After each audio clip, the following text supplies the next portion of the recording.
Welcome to another Ziva Math video. In this video, we're going to learn about multiplying fractions. We're going to use cross simplification, which means you're going to look at the numbers diagonal from each other in your problem.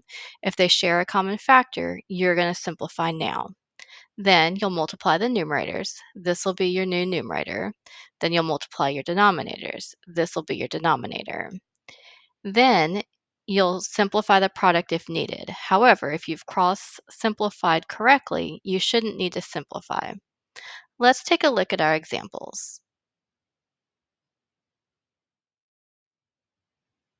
In this example, we have 5/12 times 3/10, and we're going to use cross-simplification to get started, which means we're going to look at the numbers diagonal from each other, starting with the 5 and the 10.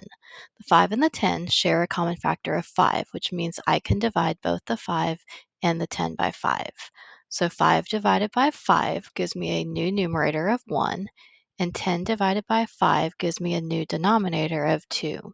Then I'm going to look at the 3 and the 12. 3 and 12 share a common factor of 3, so I can divide the 3 by 3 and the 12 by 3. Well, 3 divided by 3 gives me a new numerator of 1, and 12 divided by 3 gives me a new denominator of 4. Now when I go to multiply my numerators, I'm going to be multiplying those new numerators, the 1 times the 1, and 1 times 1 is 1. Then I need to multiply my denominators, 4 times 2, and 4 times 2 is 8. Then we want to double check. We have 1/8 as our product. Do I need to simplify? Well, 1/8 can't be simplified, so 1/8 is my final answer.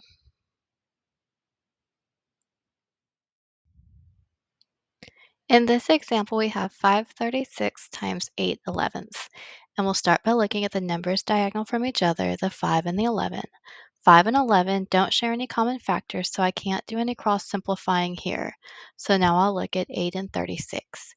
8 and 36 do share a common factor of 4, so I can begin by dividing my numerator of 8 by 4 and the denominator of 36 by 4. And 8 divided by 4 gives me a new numerator of 2, and 36 divided by 4 gives me a new denominator of 9. Now I'm going to multiply my numerators. 5 times 2, and 5 times 2 is 10. And I'll multiply my denominators. 9 times 11. 9 times 11 is 99. So I get a product of 10/99. And I need to double check and make sure I did my cross simplification correctly and that 10/99 doesn't need to be simplified. And I can't simplify 10/99, so it is my final answer. Thank you for watching. Be sure to like this video and subscribe to Ziva Math for more videos.